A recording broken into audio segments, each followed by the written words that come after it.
This podcast is created for farmers and powered by Pioneer Agronomy to bring you agronomic insights and proven solutions to fuel forward-thinking farming. Hello, and welcome to another edition of the Indiana Pioneer Agronomy Podcast. I'm Joern, field agronomist for Northwest Indiana and Northeast Illinois, and I am joined, as always, by my colleague and co-host, Brian Shrader, on the east side of the state. Brian Shrader, good morning. Good morning, Carl. How are you? I'm just dandy. Brian, would you regale the folks on the other side of these microphones with what you're up to last week? Got to get sure. for a little bit? Yep, I did. I got all of my winter customer meetings finished, and then my wife and I have traditionally taken a late February, early March beach vacation.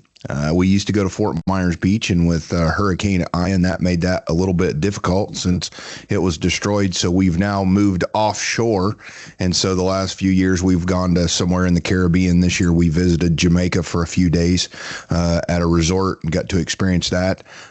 Really good time, but certainly glad to be back, glad to be going here and ready to hear from some of our teammates as they get, done with their customer meetings as well.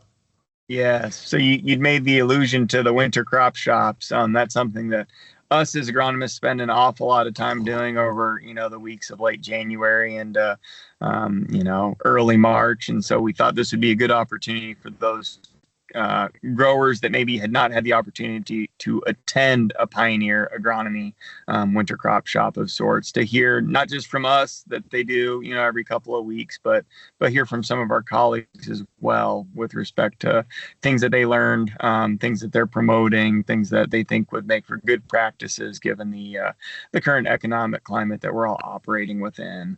So yeah. That's kind of the focus of what we're looking to do here. I think too, Carl, I think it's fair that, one of the things about Pioneer and being a Pioneer agronomist that's valuable is the fact that no one says to you and I what our customer meetings should look like in the wintertime. We're going to have Nick Hedden on this morning, and Nick's got 3 topics that he was going to talk about that really didn't necessarily cross with what I shared about. And then, we have an opportunity as agronomists to share and to talk about the things that are important in our geographies. No one in Johnston or in Zionsville is telling us what we need to talk about with our customers, which frankly makes us a little unique in the countryside as well. And so I think that that's something that at least we should start out and acknowledge. There may be some crossover as we go through our team and do these podcasts, but I think it's also fair to recognize there may be some very unique takes on some things just because no one's dictated to us what we have to talk about with our customer groups. Absolutely. Well, without further ado, we have Nick Hedden on. Nick is in West Central Indiana in terms of his location, been an agronomist with Pioneer for the last few growing seasons here. And on the docket today, Nick was kind enough to share with us. He thinks that talking through weed management on the soybean side of things would probably be a great foundation for our conversation. And assuming that we've got a little bit more time today, we might discuss what he learned in the world of tar spot management as well, as that was something that was a little bit higher impact, greater severity than what it's been in years past. The further south you move of me and, go throughout the state from there. So Nick, thanks again for your time today, and looking forward to learning a little bit more about what your customers heard about at your winter meetings. Maybe we start with the soybean weed management discussion. You got a lot of retail experience akin to Brian Shrader, spending some time in that side of the the ag sector, if you will. Maybe tell us a little bit about what you're thinking about in terms of weed management for the spring and beyond. Sure. Be happy to, Carl. Thank you and Brian for having me on today. And happy to share kind of what I was presenting with my growers this last winter. So a little bit of my background before I get into some of these Waterhemp management practices. I spent about 10 years in ag retail before coming to Pioneer, and was over in Illinois for about 7 of those years, managing a fertilizer plant for 4 of them. And then I managed a plant here in Indiana for 3 years. So spent 7 years trying to battle water hemp, helping growers battle water hemp the best that we could. And man, that sucker is so adaptive. Once you think you got it figured out, it throws a curveball at you and you got to change your plans. So the first year I was managing a fertilizer plant and trying to help growers manage water hemp was 2016. And that was, years before that led up to that, we were controlling it with Roundup for the most part, but doing a lot of resprays, a lot of higher rates, and definitely losing efficacy of Roundup against water hemp. So in 2016 was using a lot more Flexstar and those PPO type burner products. And we were getting along okay, but man, it didn't take long at all for the Flexstar and the Cobras to lose their effectiveness. And then guess what? We had Extendamax in the leading years after that. And that was a whole nother animal. A lot better control on water hemp, but there were so many other outside factors that we had to deal with as a result. So it's been definitely a challenge. And when you think about water hemp, it's got up to 6 to 8 way different chemical class resistance. So we've got to be very precise and thorough and have a good action plan whenever we're thinking about our programs for 2025 in water hemp management. Nick, you got the Plenish quarter zip on here this morning. I'm just thinking through, you said that dicamba tolerant beans came at just the right time there in 2017. And for those growers that have been experiencing, Plenish as a part of their program here over the last decade or thereabout, those are individuals that have not had that new tool in terms of post weed management control. And for those that haven't delved in there, they're first objection to that program is, well, I need another tool in my toolbox with respect to post herbicide weed management. And I think that just, as an agronomist, we sit on the front lines to some of this stuff, but when you think about product development and things coming just in time, know that, they didn't flip the light switch and all of a sudden had dicamba tolerant beans, bred and made and produced. That was one where someone was skating to where the puck was going to be, as opposed to where the industry may have not thought things needed to go. And so it's just going to be interesting as you think about that next decade out in terms of weed management.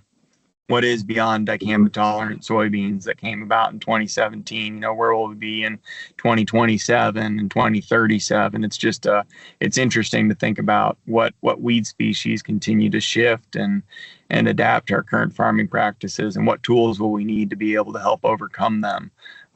So that distraction aside, maybe share your sentiments with growers of what worked well in 24, what we learned, and then maybe how we need to fine tune things to make sure that 2025 we have an even better experience in terms of keeping water hemp at bay. Yeah, well, I'm glad you brought that up, Carl, about the Plenish soybeans and new this year in select areas. We've got the Enlist Plenish option out there, and the growers, like you said, that have been growing the straight Roundup only tolerant Plenish beans, they are very excited to be able to use a few more tools in Liberty and Enlist. So exciting for those guys. But what they've had to do in the past, the straight Roundup Plenish growers and your non-GMO growers, where you've got to start with an excellent foundational pre-emerge product, and one that's going to control water hemp from before it gets out of the ground. So multiple modes of action, pre-emerge product. There's a lot of really good ones on the marketplace today. So we're talking products that have a group 15 as your foundation, those Zidua dual acetochlor type of products, in addition to like a Syncor. And there's a few other options out there that can help you, especially a product like a Valor. You get a mix, a 3-way mix like that, and that's about as strong as you can get on preventing water hemp from getting out of the ground. And Corteva is actually, we've got a new product coming out. We had Kyber in the past, and we had to go away from it for a few different reasons, but we're coming back with a product called Kyber Pro, and it would have those 3 strong pre-emerge controlling options all in one product. So you got to start with a good pre-emerge. And then looking back at last year, we had a lot of challenges with the environment as we were going into our post sprays. So that end of May, first part of June, we got really hot and dry, which is pretty typical in these past few years whenever Sure. we get in that time frame, hot and dry. But we also had low humidity. So whenever the humidity drops, it's even tougher to control water hemp. So they're going to put on that thick, waxy cuticle and become even more difficult to control. And all the options that we have to control water hemp that's emerged, Enlist, Liberty, dicamba, mesotrione products, they all struggled last year because of those environmental factors. So there is no silver bullet, but we've got, with the options that we have, we've got to be a little more precise with the rest of our program in that post program. So I'll get into that here in a second, Carl, but I want to give you guys some time to comment or ask questions. Well, I love that you mentioned, how in the environment, how the weather conditions really inform how crops grow, right? And it's the same for how weeds grow and how they adapt to their current conditions. You mentioned the waxy cuticle. So Nick, in terms of tools in the toolbox, right, we've got to be able to try to penetrate that cuticle with maybe a little bit more of an oil load, to be able to gain access so that we can get the chemistry where it needs to be so it can have its activity and take down the weeds. But when you mix a quote unquote hotter load, right, you may also run into crop response on the soybean plant. Could you maybe share with folks your thoughts on oil loads, the hotness of a mix, and then crop response, and how you kind of you weigh those in balance as you make decisions? Yeah, it's definitely a balancing act, and it's good to have a program in mind before you get to that day when you're going to start post spraying. But if it's getting really hot and dry, I want to make sure that there's some kind of a crop oil. There's really good products out there of crop oil concentrates that will help these chemistries become more effective, penetrate through that thick waxy cuticle that the water hemp would like to put on in those tougher growing conditions. So definitely crop oil, and it kind of depends on what the ratio of the oil is in that product. If you're using a group 15 in addition to that Enlist or Liberty spray, some of those can be oil based, like a Dual or a Ever-Pre-X product. So you will see some more crop response if you're using a crop oil in addition to one of those group 15. So you might want to balance those out a little bit, maybe cut your crop oil back just a little bit, just to make up for the oil load from that group 15. So talking about those post-spray chemistries, specifically Enlist and Liberty, we've got a lot of growers that spray Enlist with Roundup or Liberty with Roundup, and they're both excellent when everything is going right, when conditions are right, and everything's on label, weeds aren't too big. So you're spraying water hemp that has fewer growing points whenever we're trying to get out there and get them while they're a couple, 2 or 3 inches tall. But in those tough environmental conditions, we're seeing a lot more effectiveness with Enlist and Liberty mixed together in that post-spray option. Dr. Rodrigo Worley's up at the University of Wisconsin Extension in the weed science department. He did a couple of tests last summer that were really interesting. I encourage you to YouTube it if you haven't seen it already, but he did bare ground studies in 2 different locations. So no crop growing, no pre-emerged product added. And he did 3 different treatments, one with just Enlist by itself, one with Liberty by itself, and then one with Liberty and Enlist together. And the results were the same for both locations. So Enlist by itself controlled water, those bare ground treatments controlled water hemp around 70 to 80% control with that treatment. Liberty by itself was around 80 to 85% control. And when he mixed both of them together, Enlist and Liberty, he had 95% plus control of water hemp in those treatments. So, if you're getting into some really heavy water hemp pressure, I would highly encourage you use Enlist and Liberty together. It's not that much more money to pull the Roundup out of that load if you're using Enlist and add the Liberty to the load. We're not talking that many more dollars to do it. Maybe $2 more an acre, but that's been a really effective program. Nick, one of the things that you haven't mentioned yet that I'm curious about, oftentimes when we talk about gallons per acre, we only talk about that when we've got things like Liberty that ask for 15 or Enlist that ask for 15 or something like that. What's your recommendation or your thoughts on these conditions you were talking about, hard to control water hemp, or even frankly, when we're talking about some tank mixes, about gallons per acre? That's a tool I think sometimes guys only use when we have to, or the label calls for it. How do you feel about upping that gallonage to try to get better coverage, or what's your philosophy on gallons per acre around water hemp control specifically?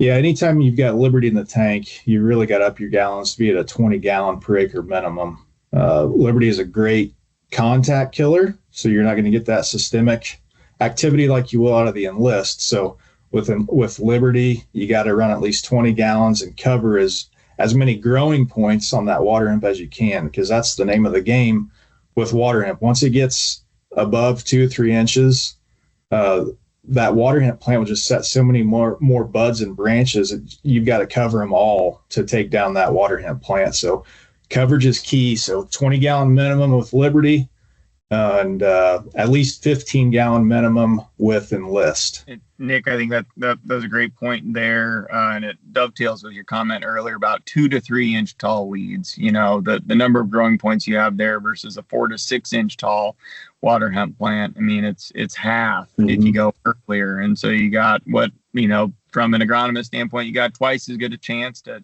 get them all the way to dead. For those folks that as we're managing through tighter margins and they're trying to maybe get by without using the nuclear option of an Enlist and a Liberty to save it for if needed second post spray, what would your comments be to those folks that are saying, I'm just going to go out there and run Liberty as my first pass, hoping that I don't have to bring Enlist in unless things are getting out of hand? What kind of impact could it be if you let it get to that point? The chances of taking them down. So if you go out there on your first pass and you don't get all of your water hemp cleaned up and you got to go out for a second application, your chances of killing them on that second application are much lower than if you would have bumped up on that first post pass with all the right tools in there. In my opinion, Carl, we talk about running a group 15 in that post spray to help prevent more water hemp from emerging before the canopy closes. In my opinion, I would rather have an excellent Enlist and Liberty package to control anything that's emerged over running that group 15 in that first post pass. I think it's just so critical to get everything terminated that's emerged out of the ground. That's just going to be your best chance of success in that program.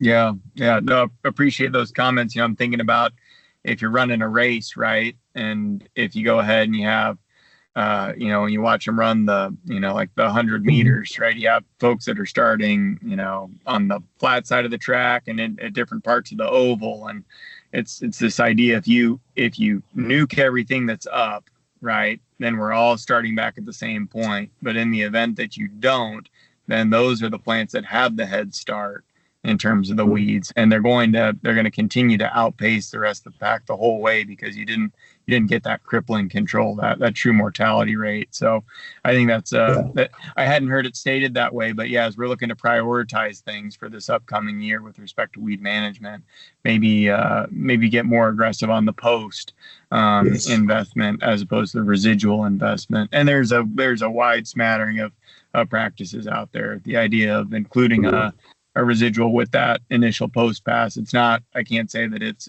taking place everywhere. And certainly I think there'll be more folks that consider pulling that out as they look to manage weeds for this upcoming year. So appreciate you ranking some of that out. One comment I'm going to submit to you two guys with retail experience. It's easy for me to armchair quarterback and say crop response, maybe it hurts you when you're driving by the field and it's an ego blow. But in terms of what detriment it has to yield, it's pretty insignificant. If you take a look at, like a hail chart, a defoliation chart, all the time your thresholds for insect spraying in the vegetative stages, it's like you got to have 40% of your canopy gone for it to be an economically worthy threshold to go out and apply. And the concept there, right, is that means the plant can do just fine with about half of its leaves or half of its leaf surface area gone. Is there a point where if you were to remove emotion from the situation where you'd say, I would go with a less hot load and maybe forsake some weed management control, some herbicide efficacy, fully understanding that is not the world we live in, right? If you're spraying the home farm and you got to drive down the driveway every day and your beans look sickly and not happy, that's a harder deal to stomach. But your thoughts in that department? Yeah. So there's a reason on these labels with Enlist and Liberty that they don't want you to spray past R1.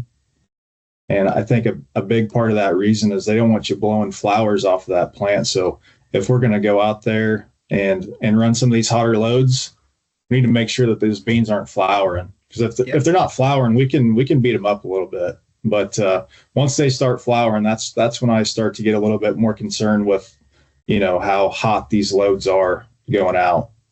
Yes. Yeah. Great call out. The vegetative versus the reproductive side of the equation. Yep. Once you start seeing blooms, maybe we need to get back within reason. Yeah.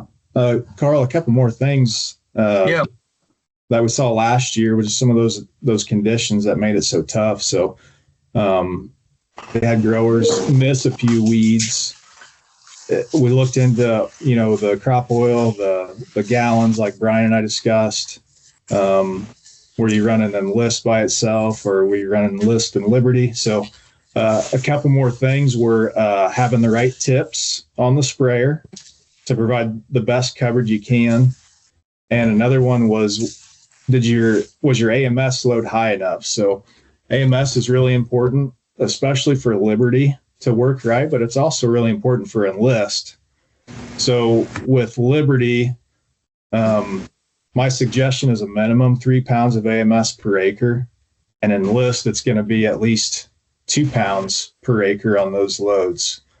And we've got a lot of growers that run a water conditioner type of product. So these water conditioners have a little bit of AMS in them. They also have possibly some non-ionic surfactant in those loads. But whenever you look into a lot of these water conditioners on the marketplace, they don't have enough AMS typically per acre to get what the label for Enlist and Liberty are wanting you to run in those loads. So I would just say, look at your AMS load in those water conditioners and make sure you've got enough. Maybe you need to supplement a little bit more AMS, and we're not talking that many more dollars just to make sure that program is right. And then on the tips, so when XtendiMax came out, a lot of chemical companies were giving away free tips, and those were the TTI, the Turbo T inducted tips, and they blasted a bigger droplet and reduced the fines. So that was part of the spray and dicamba piece, was you had to run those tips. Those were the only ones that you could run. They didn't, and they still don't provide great coverage. University of Arkansas did a really nice study when they compared the TTI, the dicamba tips, to an AIXR, so air inducted extended range tip, and the coverage for those AIXR tips were basically twice as good on that surface. So they use water sensitive paper, and just make sure you're running the best tips you can. whenever you're running these post loads and you've got emerged weeds, you've got to control and get the best coverage possible.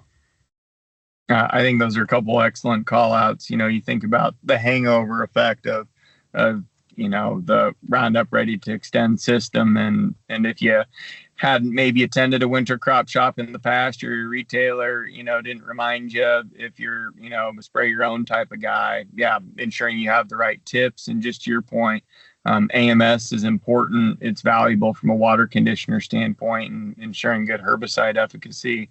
That was something that after a couple of years of having Extendamax on the market, the idea was it's probably contributing to volatility. We should pull that out. So ensuring that we're righting the ship if that's something you hadn't heard before. Nick, thank you for providing that opportunity for us to reestablish the fundamentals of good water hemp management in the Enlist system. Nick, anything else with respect to managing water hemp before we get a couple of minutes? Your thoughts on what on earth do we do with managing tar spot for some of those that are relatively newly initiated to that experience? No, those were the main points. I mean, every year is different. Water hemp is very adaptable. So as long as you've got a good plan going in, and hopefully you didn't have to learn the hard way from last year on some of these water hemp failures, you should be set up for success this year, hopefully. I think in summary, like you said, 2024 was tough on post control, whether you're looking at, as you said, mesotriones, 2,4-Ds, dicambas, liberties, roundups. Water hemp's a tough one. And when Mother Nature doesn't give us ideal conditions to manage those weeds, things that are in our control, right? Weed size, droplet coverage through the proper selection of nozzles, what we're putting in the tank. And then, like we said, the prioritization of ensuring your post pass, we're going with the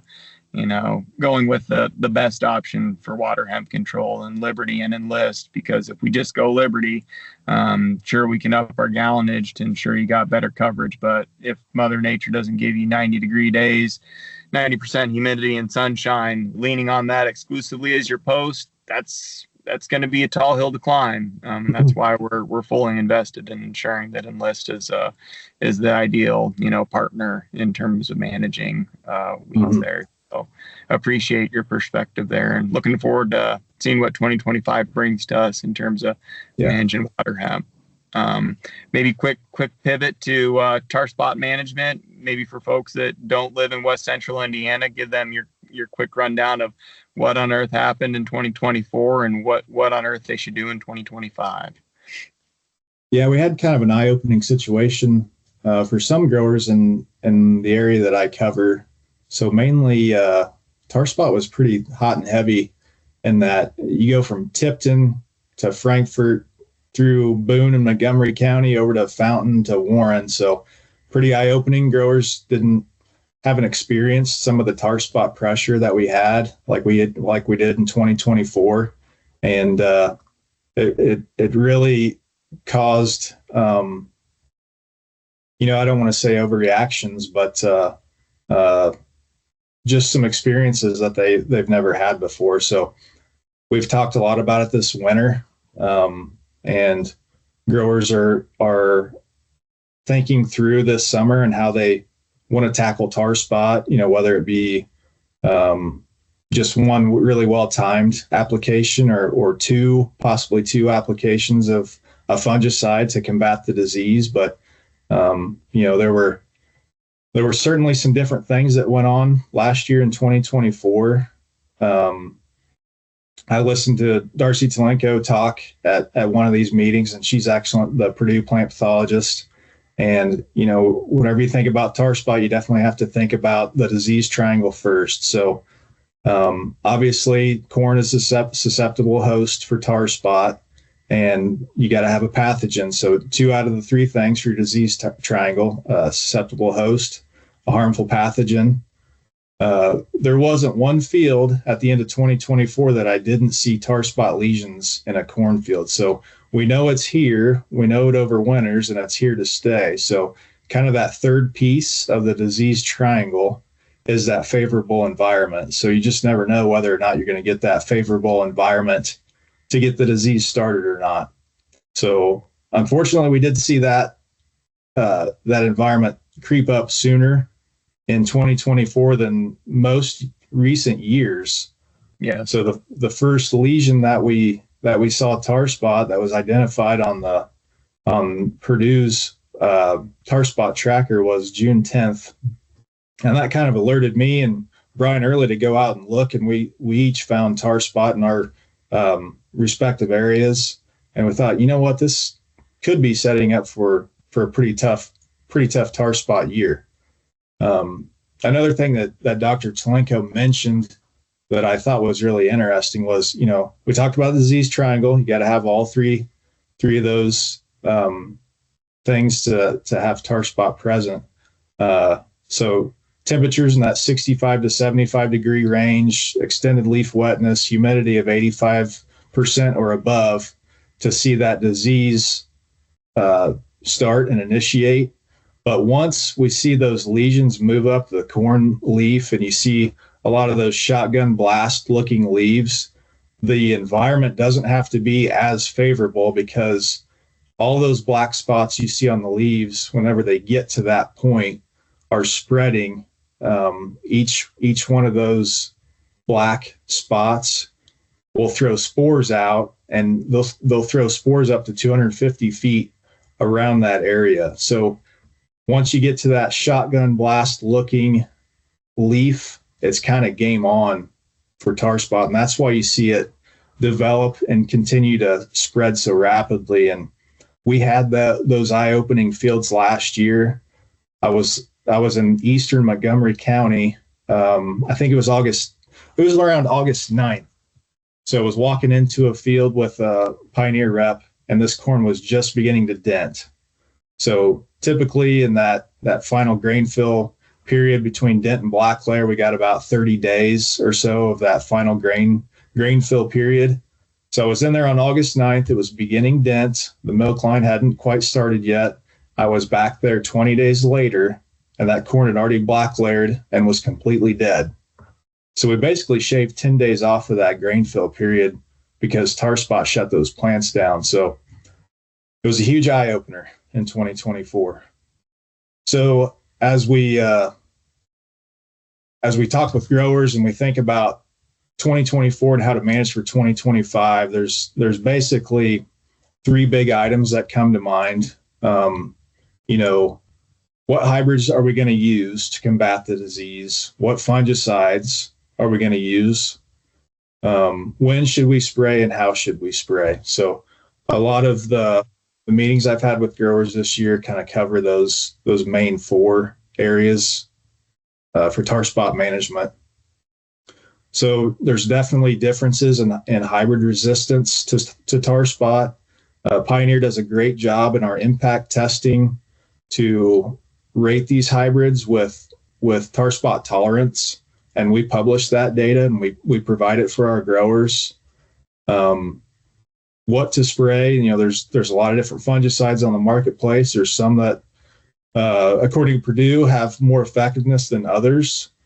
The great thing is the Crop Protection Network every year puts out a corn fungicide efficacy chart so that you can look up all the different diseases that we care about, and tar spot is on there, and it will rate your favorite fungicide or maybe a few that you know of, the effectiveness of those fungicides against diseases like tar spot and even gray leaf, southern rust, northern. So it's an excellent resource. The main thing I would suggest is make sure you're using a dual mode or a three mode of action fungicide to combat against tar spot. And as far as timing goes, it just depends on where we're at in the season and how much pressure that we've had, and certainly growth stage. So it's hard for me to just sit here and give you a certain time to spray your fungicide whenever we're considering tar spot. If we're at VTR1 and there's no tar spot lesions at all and those plants are healthy, then I'm going to wait a little bit longer. I'm going to wait probably another week or two until we get to brown silk whenever we're thinking about that fungicide application. So we really have to be strategic on our scouting and just make sure we're getting all of our money's worth out of those fungicides whenever we're thinking about pulling the trigger on the growth stage of those plants. Yeah, and I think you hit it. You hit it, Nick. I think, hybrid and fungicide, those responses to tar spot for the most part are very predictable. We know what hybrids, because as you mentioned, the rating system, and we provide that. You've got folks like Darcy and others who do that fungicide work that you mentioned. Those are very predictable. We understand that response in each of those situations. I think this when and how becomes the biggest question mark, if you will, in this conversation for our growers. And that's, I think, where we all get involved, is trying to help them with the when and how. I don't really have a preference, quite honestly, as an agronomist on fungicide, as long as it's labeled. And you mentioned at least the dual action. What product of choice, obviously, I'd love for you to use Approach, in terms of dollars response. But, I'm not going to haggle with the guy in the middle of a cornfield in July the 15th about what fungicide to use. But I might this timing piece. And so what's the response? You mentioned you've got growers looking through kind of the idea of a one-time versus potentially this planned two-time.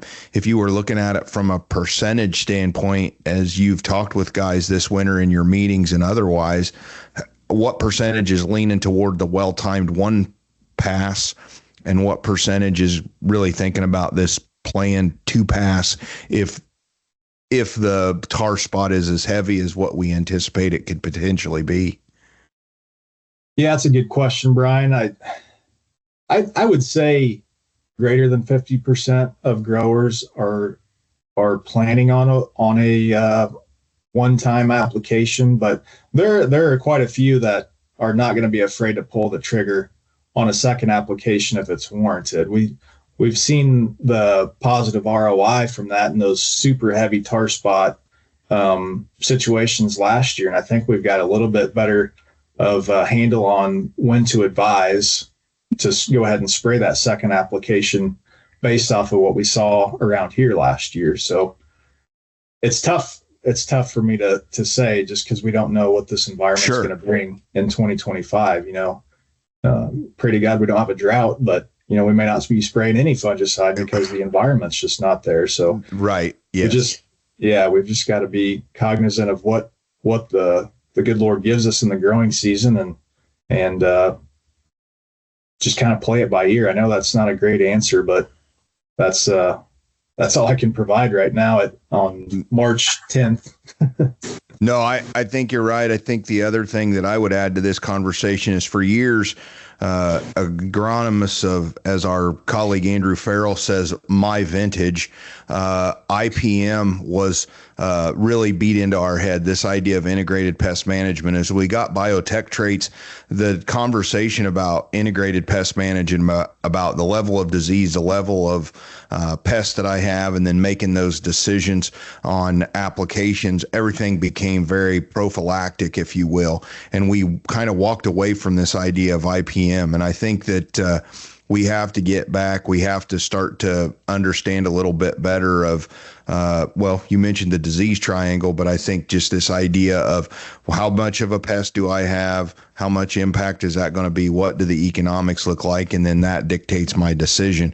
And I think, unfortunately, because commodity prices have been as high, the economy has been as good as it has been, and we've got a lot of tools that work extremely well, we've kind of thrown that a little bit out the window.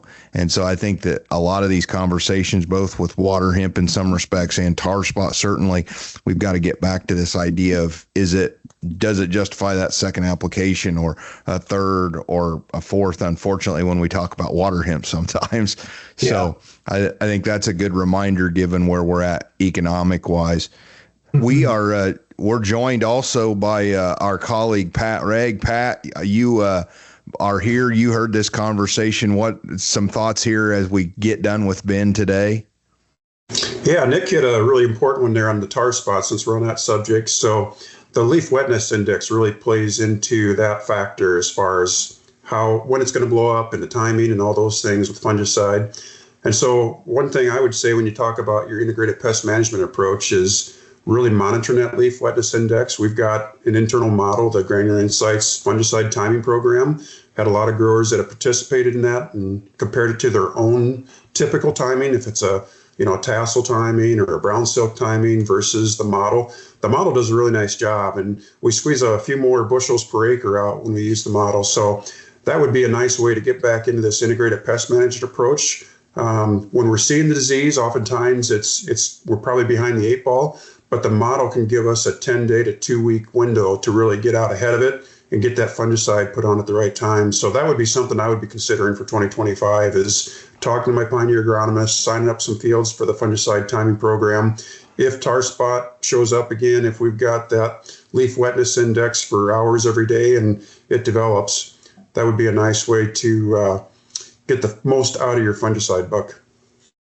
Yeah, for sure. Yep. Nick, anything else that we have not covered today that maybe is at least worth a mention here before we finish up for you today? So let you get back to your normal Pioneer agronomist work. Sure. Yeah, I think we covered it pretty well, Brian. I guess the last thing I would say in regards to tar spot, the question I get is what application type is the best? So we've got planes, helicopters, drones, ground rigs. We've got quite a few options now. And the thing that I keep going back to, just because I've seen quite a few misapplications just with helicopters not getting the right width out there and not getting the best coverage, and ground rigs that maybe run over a little bit more corn than you'd like to see, is work with somebody that you know and you trust. If you own that sprayer, then certainly you trust yourself to get the job done right. Or maybe you've bought a drone and you're going to do, once you figure out how to run that drone, you're going to do an excellent job with the coverage there. But that's the thing that's the answer I would give if somebody asked me what's best. It's going to be work with somebody you know and trust.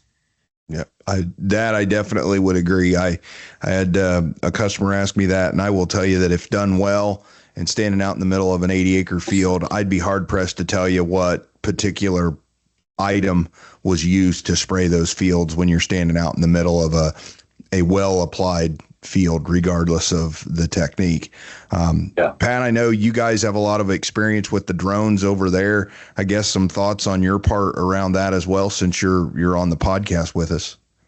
Yeah, I think Nick hit it well. It doesn't matter what applies it, as long as the equipment's calibrated and the operator knows what they're doing. Those are the two most important things. And if you trust your operator, and the people that are willing to give the as applied maps back, I think are very trustworthy people, because a lot of times you can see that they're doing a good job with their coverage. And I think our technology today has really opened up the door to be able to see how good things are being applied, especially fungicides. If there are skips out in the field in fungicide, you can see it with satellite imagery. You can see it with drones when you fly over and do some plant health maps. So you can really pick that out.